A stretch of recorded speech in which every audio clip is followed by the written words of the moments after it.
Então, o tema hoje é sobre Emmanuel. Quem é Emmanuel? A pergunta afirmativa, ela está bem colocada. Quem é Emmanuel como personalidade? Viveu há muito tempo atrás, viveu na época de Cristo, mas como individualidade, ele é imortal e permanece entre nós. A primeira manifestação, primeira informação a respeito de Emmanuel foi em 1861, por ocasião da elaboração do livro do Evangelho segundo o Espiritismo, em que ele assina uma das mensagens falando sobre o egoísmo. Está no capítulo Amar ao Próximo como a Si Mesmo, nas Instruções dos Espíritos, Lei do Amor, o item 11, que Emmanuel escreve assim: o egoísmo, chaga da humanidade, tem que desaparecer da Terra, e cujo progresso moral obsta. Ao Espiritismo está reservada a tarefa de fazê-la ascender na hierarquia dos mundos. O egoísmo é, pois, alvo para o qual todos os verdadeiros crentes devem apontar as suas armas, dirigir as suas forças, sua coragem. Digo coragem porque dela muito mais necessita cada um para vencer-se a si mesmo do que para vencer os outros.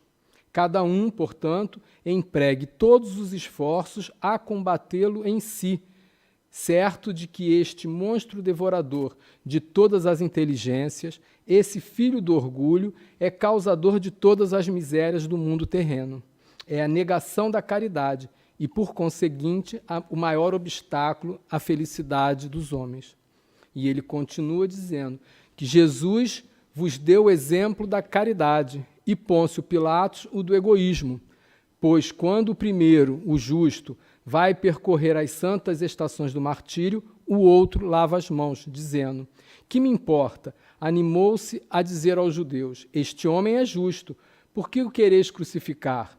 E, entretanto, deixam que o conduzam ao suplício.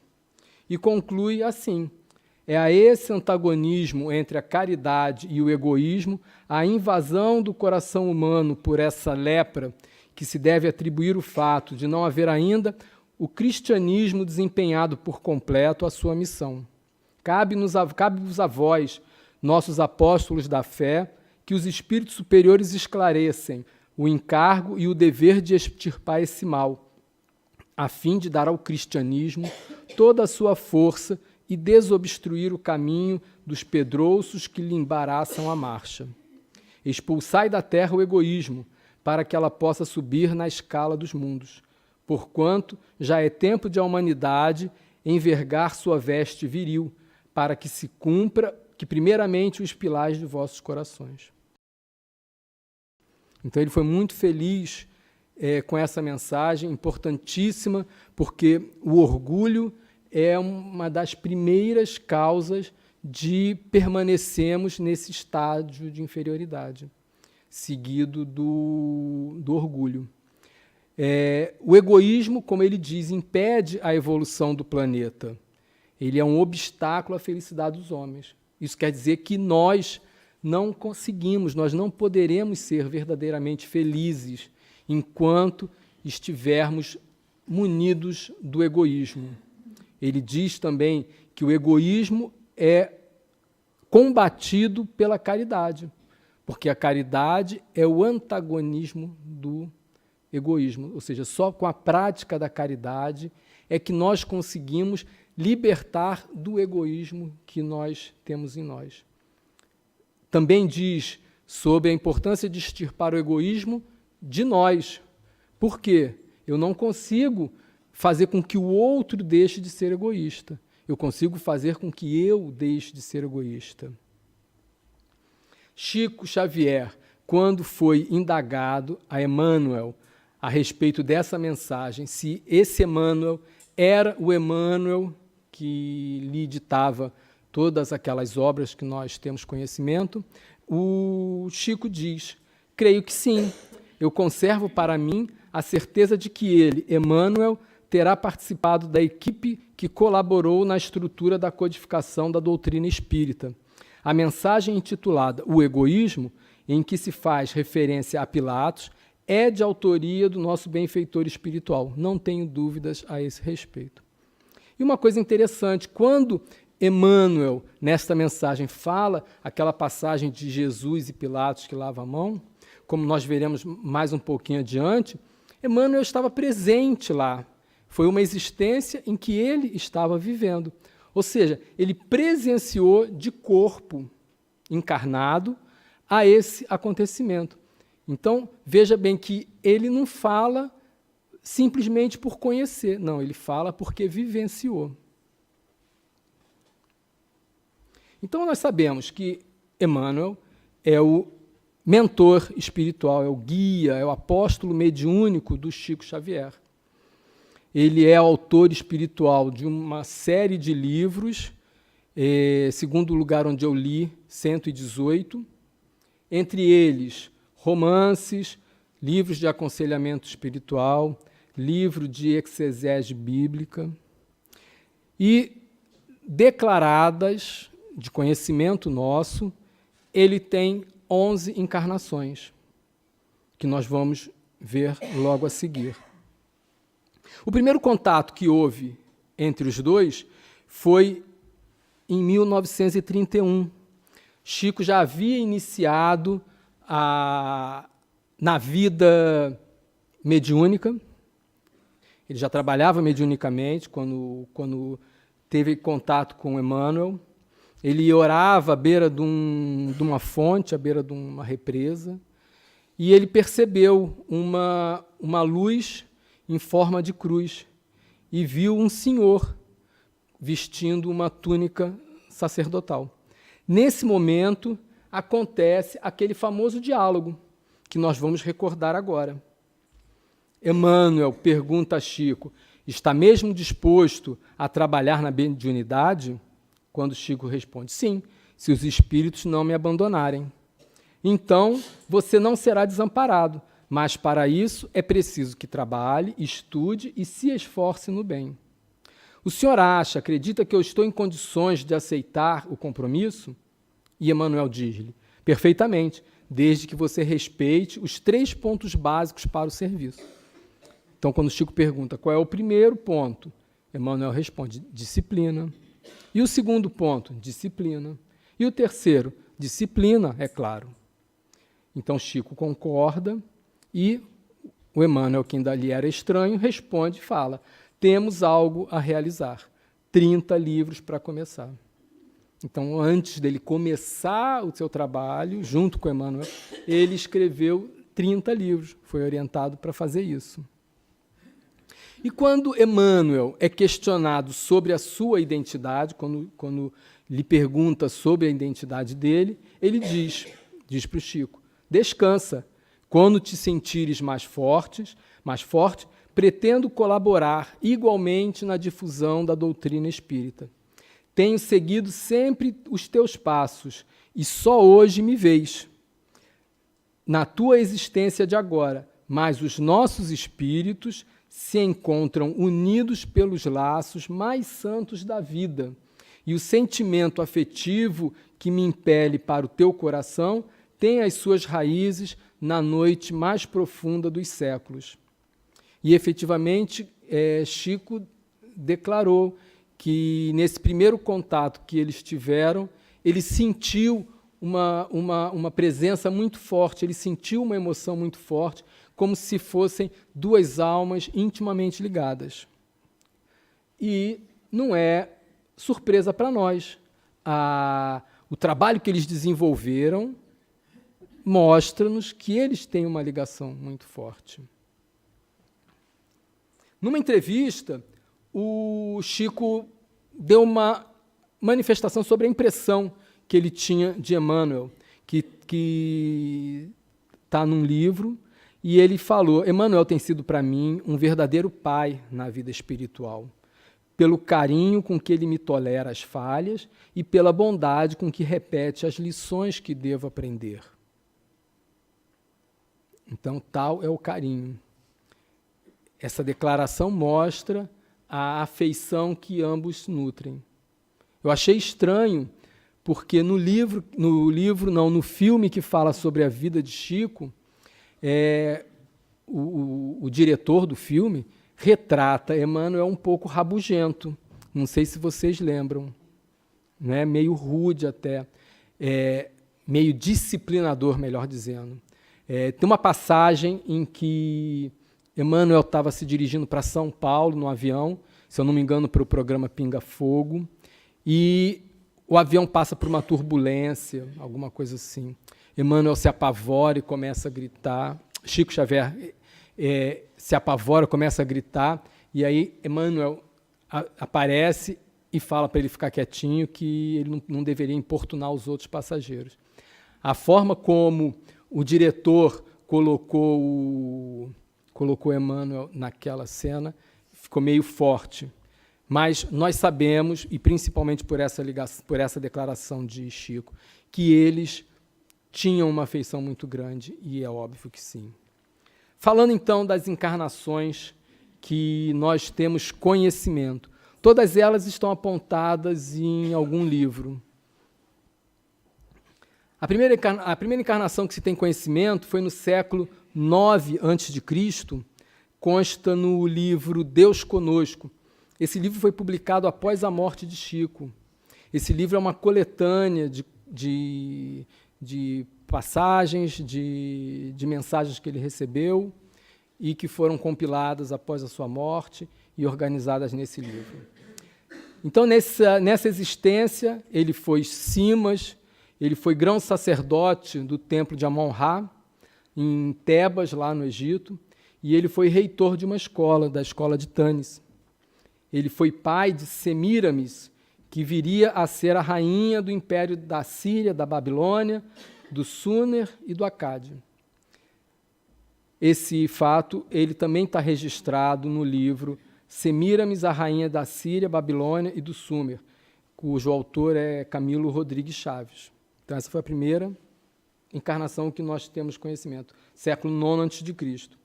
A segunda encarnação é entre os séculos 2 e 1 a.C.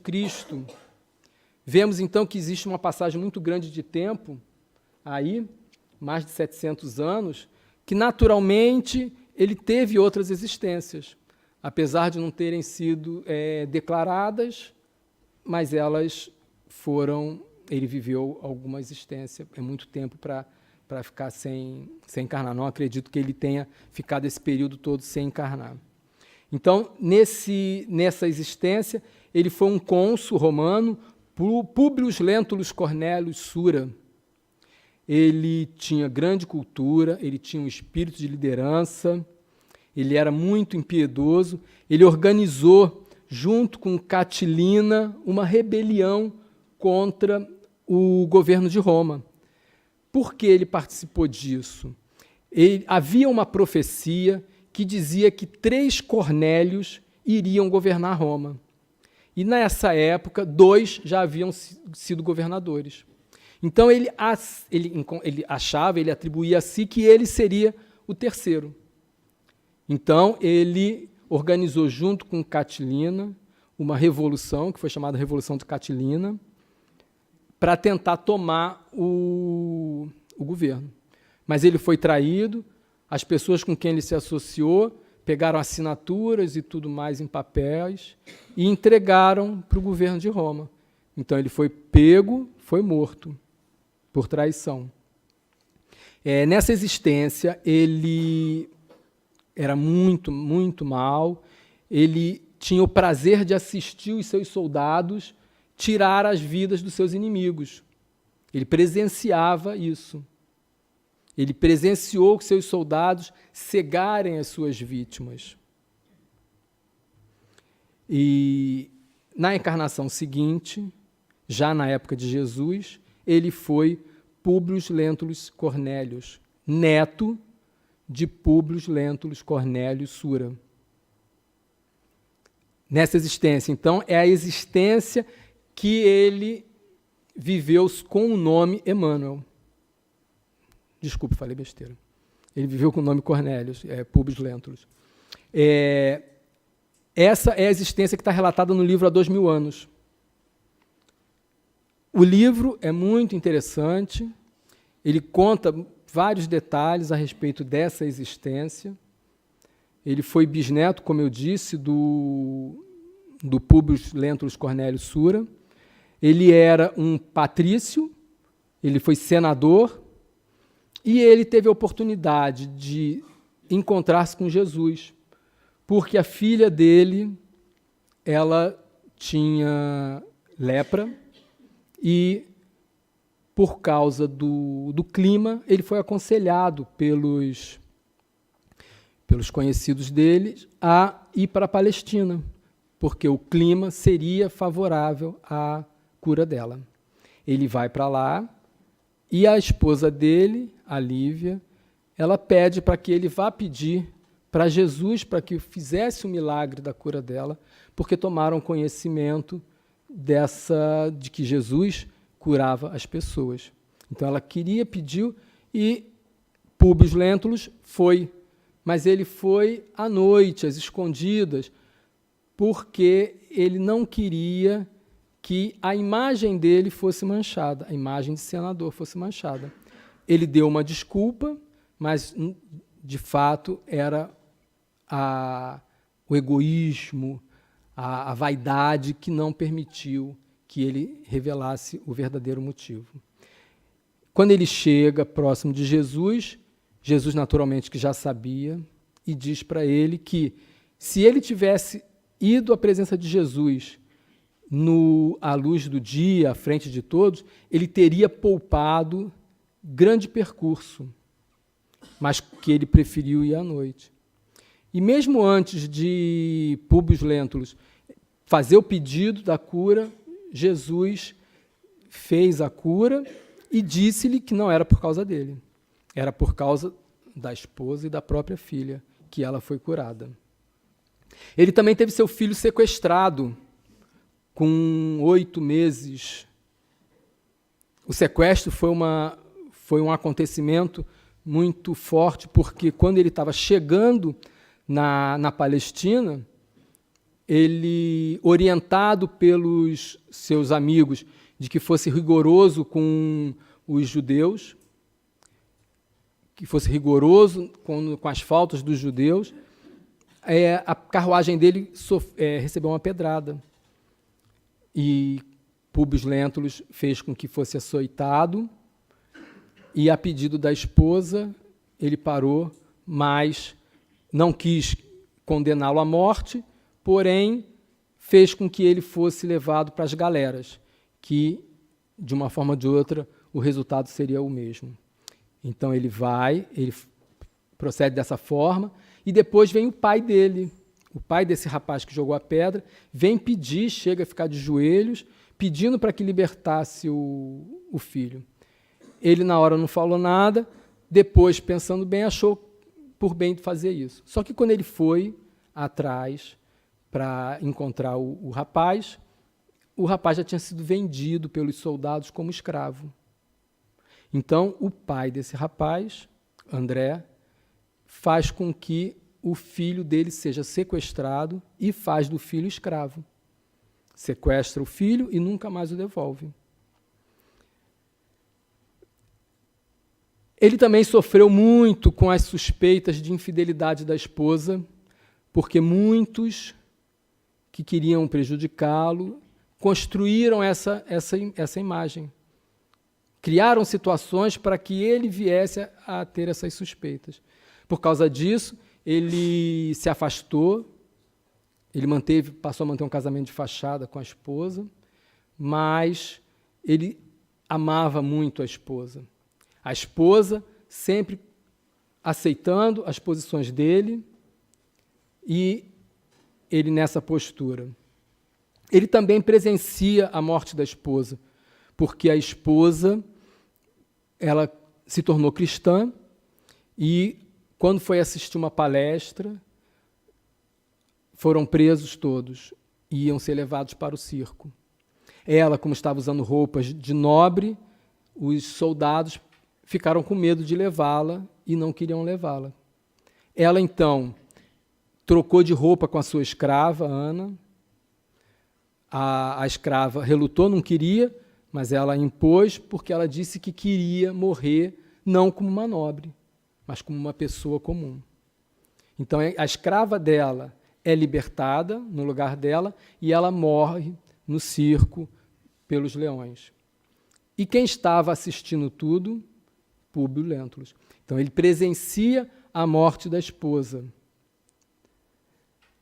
Durante uma rebelião feita pelos judeus, ele é preso pelos judeus e André, o pai daquele menino da pedrada, faz com que o seu escravo segue Públio Lentulus. Quem era o escravo? Era o filho dele. Então, quem cegou foi o próprio filho, mas sem que nenhum dos dois soubesse. Depois é que André conta a Públio Lentulus quem era efetivamente o rapaz. E ele morre aos pés do Vesúvio, soterrado pelas cinzas do Vesúvio, no ano de 79, e nessa ocasião ele já estava propenso, ele já estava com as ideias do cristianismo bastante fortes em sua mente. Na encarnação seguinte, 50 anos depois, no livro 50 anos, consta as informações dessa encarnação. Ele foi um escravo, ou seja, ele voltou numa posição na qual ele, na encarnação anterior, ele sempre se beneficiou, ele sempre prejudicou. Volta como escravo. Ele era de origem judaica, nasce cristão, foi escravizado pelos romanos, foi levado para Roma, onde ele havia vivido em outra existência, mas ele ainda portava aquele orgulho. Ele ainda tinha o resquício do seu orgulho. Ele é condenado, ele é preso e depois condenado à morte. Foi-lhe dada a oportunidade de negar Jesus e ele não quis negar, então foi morto por ser cristão. No momento, na arena, ele junto com os outros, voltado com os olhos para o céu, cantando hinos a Jesus, ele desencarna e é recolhido na espiritualidade pela sua amada esposa, Lívia. Segundo Emmanuel conta, a Lívia, ela nunca mais encarnou na Terra. Ela alçou planos superiores. Então, a partir dessa existência como Nestório, ele passa a viver exclusivamente para a sua missão espiritual. E qual é essa missão espiritual? É a mesma missão de qualquer um de nós. A missão de seguir o progresso, ligado a Jesus. E ele se afasta, então, de todas as disputas materiais, a partir dessa encarnação. Em seguida, no livro Ave Cristo, fala sobre a encarnação seguinte, Basílio, no século III. Esse livro não fala da vida dele, especificamente. Fala da vida de outros personagens, no caso, Quinto Varro e Tassiano, pai e filho. Ele tem uma passagem em que ele passa por esses. Ele era romano, mas filho de escravos, mas nasceu já livre. Ele casou-se com uma escrava, teve uma filha, que foram mortas as duas, e ele mais tarde encontra uma criança que deu o nome de Lívia. Essa criança, ela deveria ser abortada, mas um feiticeiro aconselhou-a a não abortar, porque a vida dela seria pior ainda. Então ela decide ter a criança, viajou para longe, teve a criança e abandonou, quando Basílio encontra. Vive com ela como filha adotiva até o fim dos seus dias. foram torturados e mortos também, por serem cristãos. Eles eram afinadores de instrumento nessa existência. Existe uma hipótese que esse espírito, essa criança, que foi filha adotiva dele, Lívia, que ela teria sido uma encarnação anterior de Chico Xavier. Tem umas informações de Arnaldo Rocha, um amigo de Chico, que teria contado que Chico teria feito essa declaração para ele.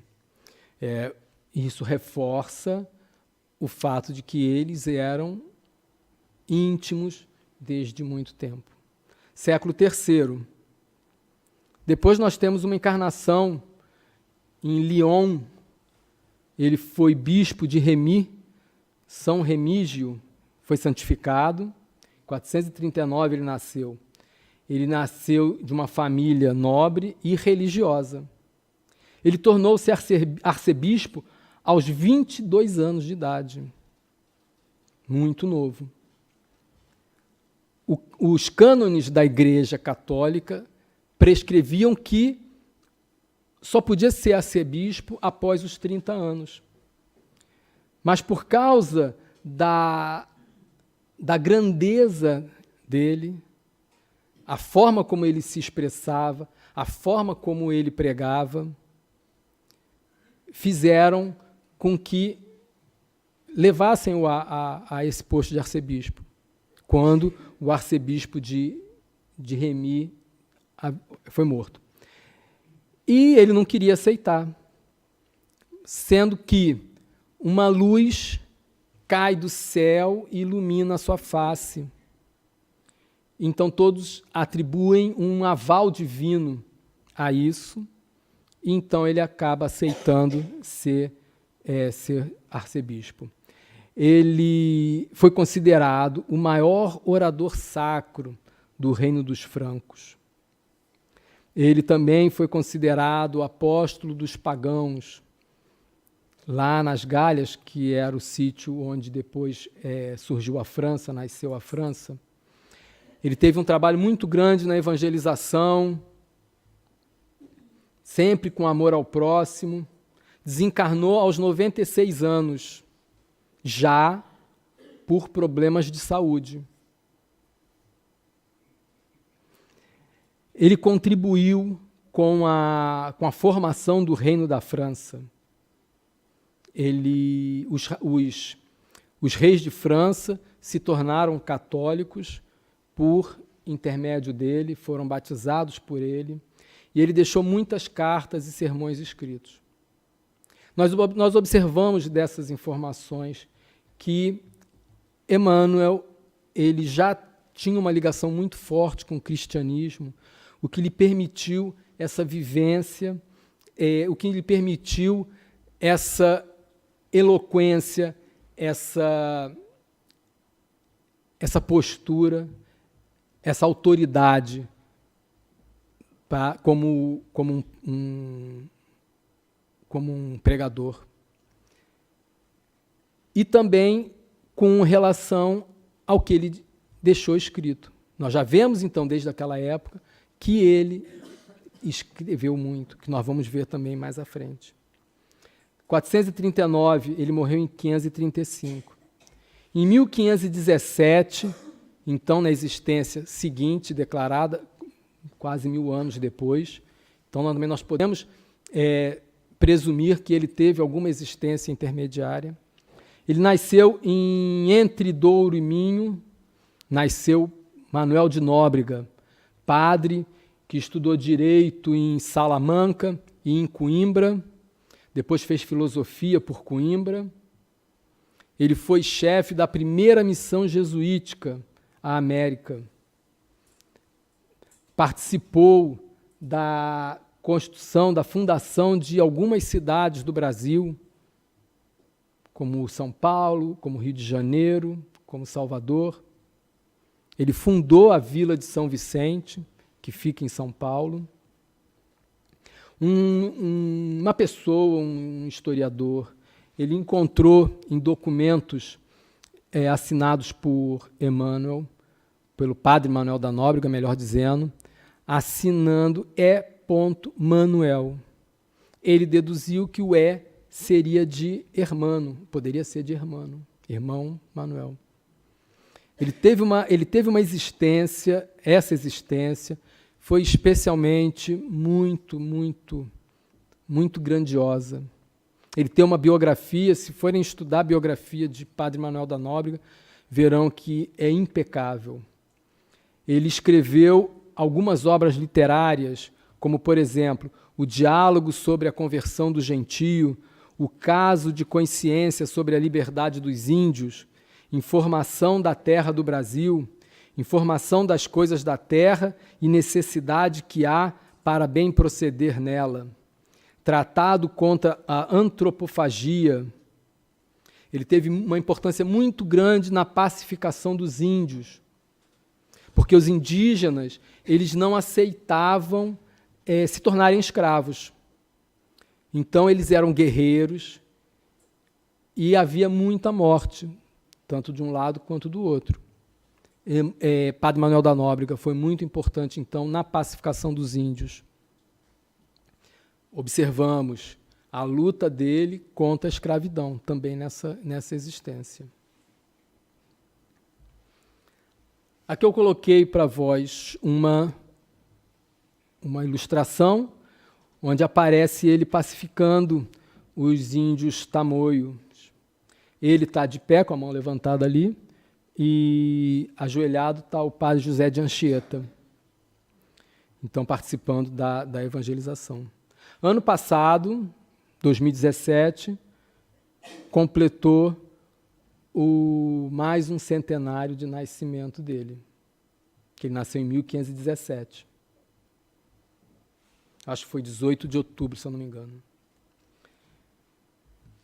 Na encarnação seguinte, consta do livro Renúncia que ele foi padre Damiano, nasceu em 1613. Ele foi um sacerdote.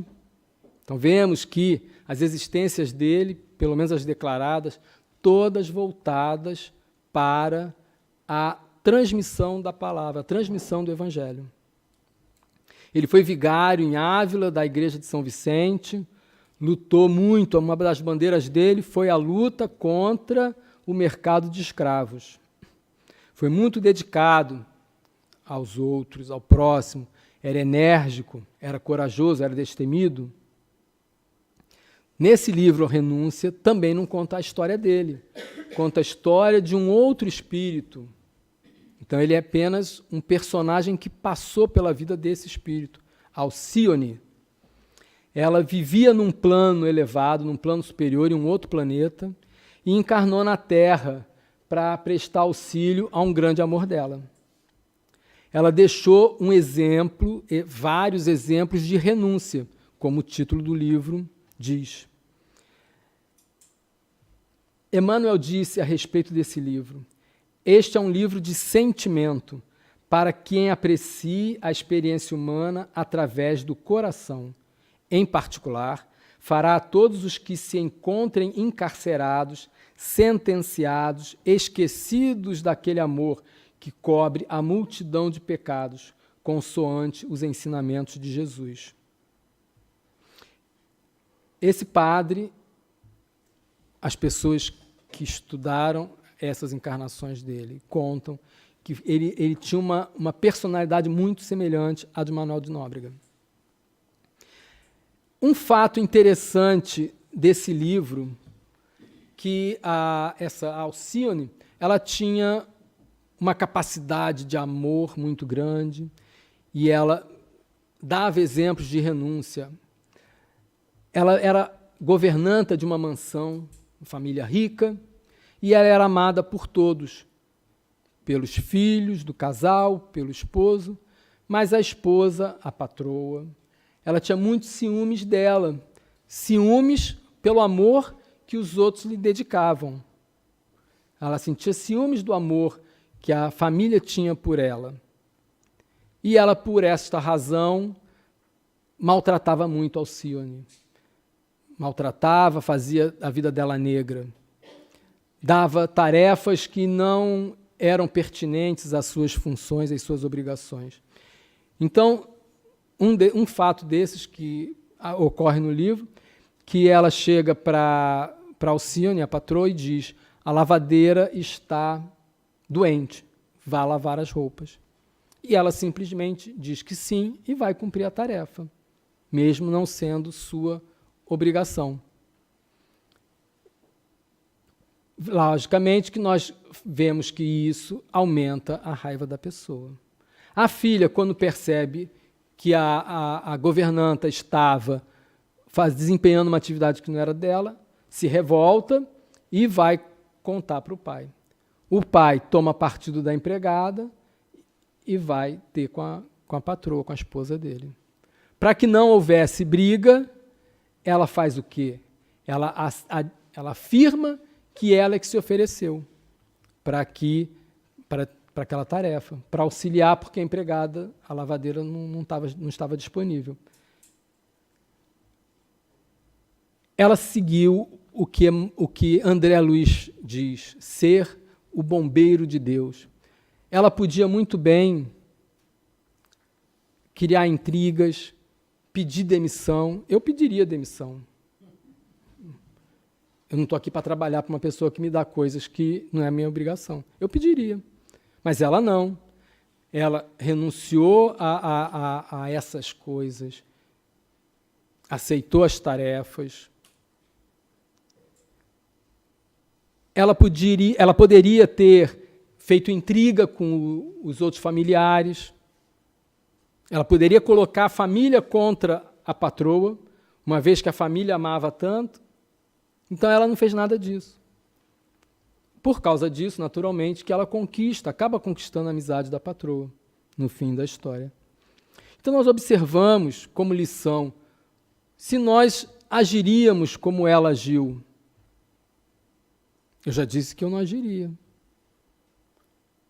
Se nós formos pensar do ponto de vista simplesmente material,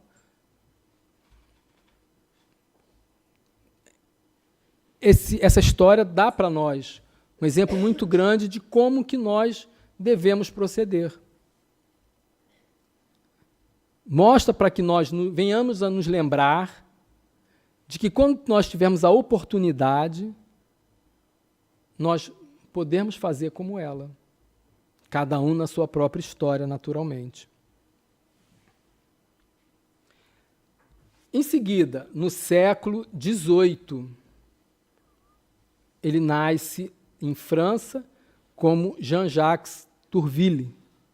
Ele foi um educador da nobreza, foi um prelado católico romano, momentos antes da Revolução Francesa, viveu no norte da França, mas se afastou da França, foi para a Espanha por conta da turbulência que foi a Revolução Francesa.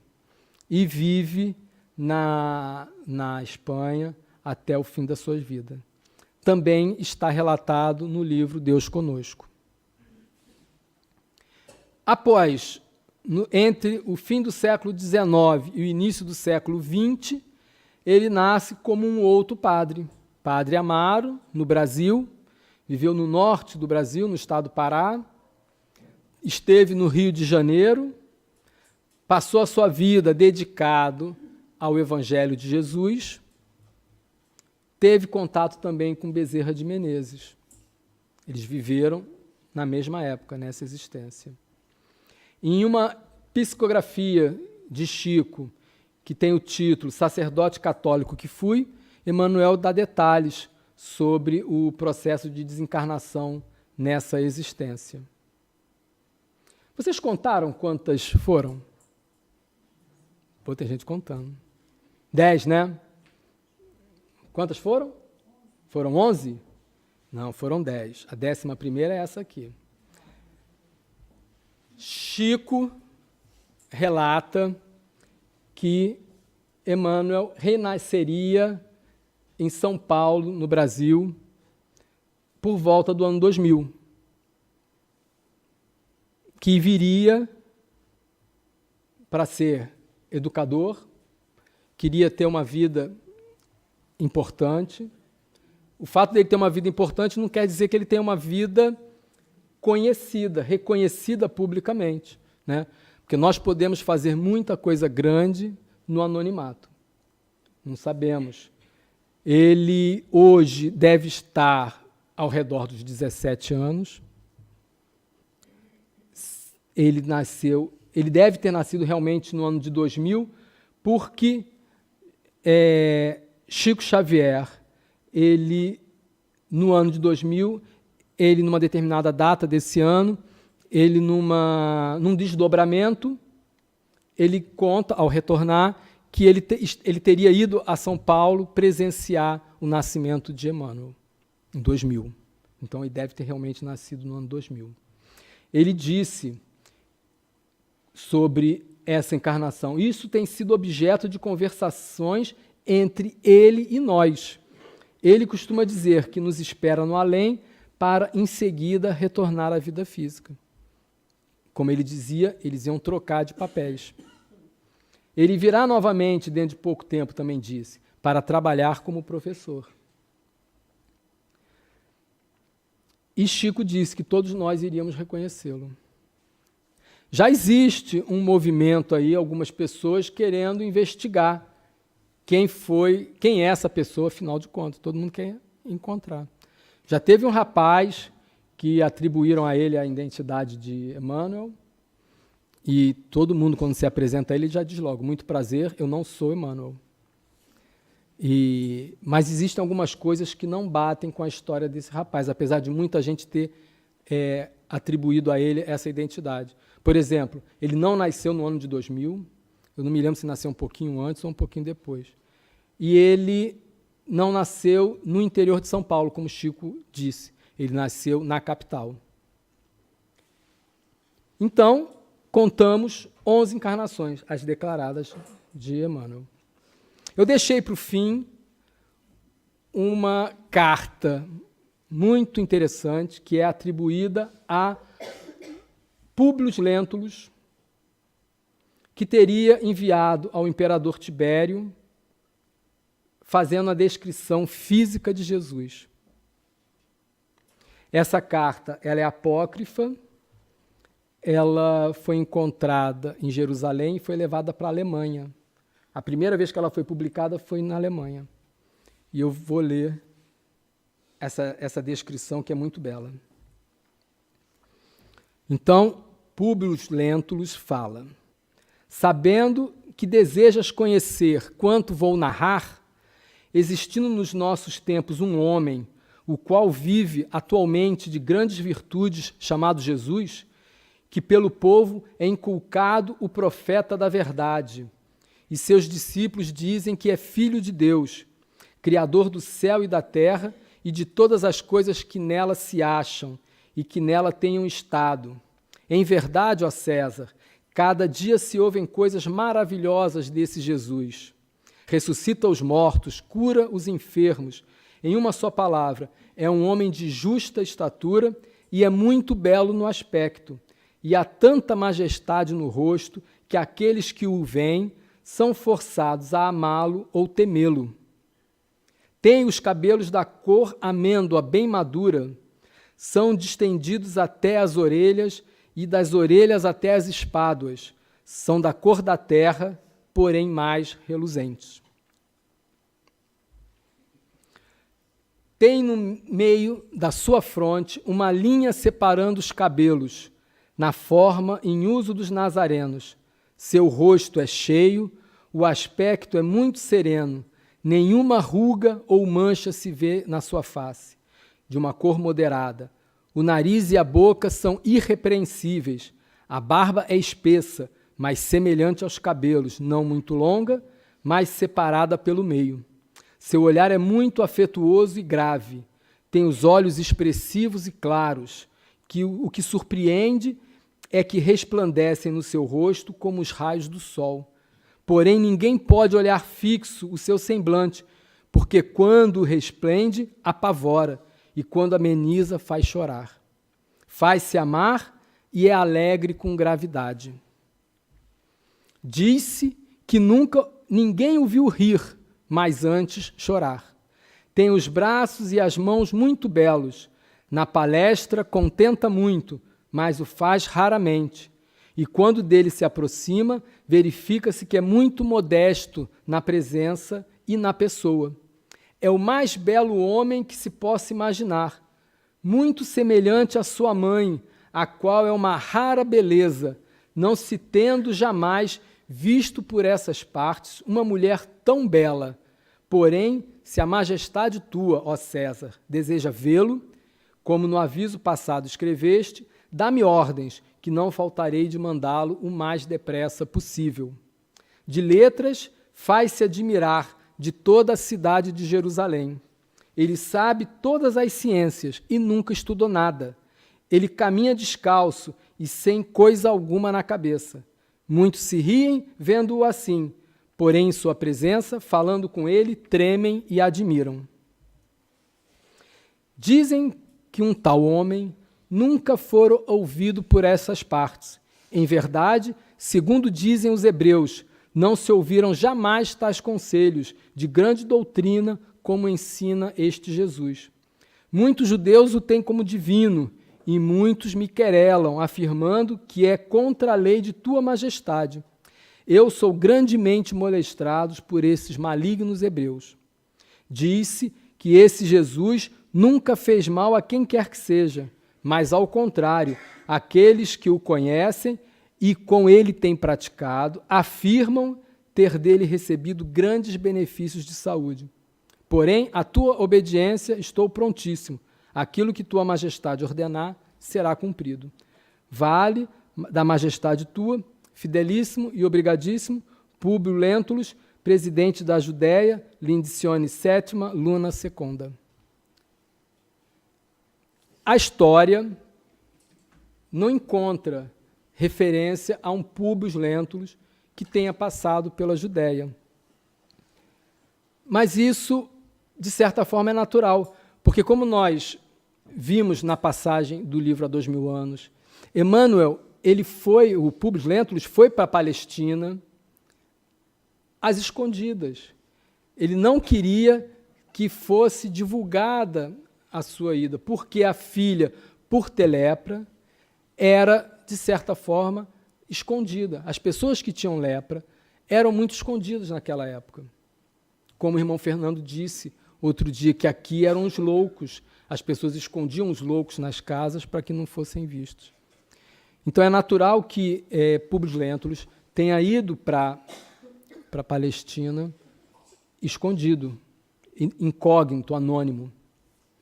Eu não contei, mas ele participou do julgamento de Jesus, não do julgamento efetivamente, mas da discussão a respeito do destino de Jesus. O Pilatos, junto com seu alto comando, e como Públio Lentulus vivia na casa na Palestina, foi convocado para a reunião. Então, Pilatos, junto com o comando, divagou sobre Jesus, sobre condenação, sobre não condenação, e Públio Lentulus sempre dizendo, Jesus é um homem justo, não deve matá-lo. Mas Pilatos, por comodidade, não quis libertá-lo, e ele teve o destino que nós conhecemos. Então, esse é o que eu gostaria de passar para vós, a respeito das encarnações, o que foi possível apurar, o que está declarado, relatado nos livros que Chico trouxe para nós. São mensagens muito importantes, são exemplos muito nobres para se seguir. Observa que, desde o século II, que ele vive para o Evangelho de Jesus, exclusivamente para o Evangelho de Jesus. Nessa encarnação de Chico Xavier, ele, do outro lado da vida, passando para nós a mensagem do Cristo, incansavelmente. Grande exemplo para nós, que todos nós devemos seguir. Pedimos a Deus que essas vidas que Emmanuel viveu, que eles possam nos trazer inspiração para a nossa transformação, para que nós possamos também viver na nossa pequenez o Evangelho de Jesus. Muitos de nós, como eu, nós ainda somos pequenos, mas nós ainda podemos desempenhar um grande papel à nossa volta. Então, essa mensagem das existências de Emmanuel servem para isso, para que nós possamos nos inspirar. E que Deus possa sempre nos ajudar para que nós possamos estar sempre ligados a esse espírito nobre e a Jesus. Que assim seja.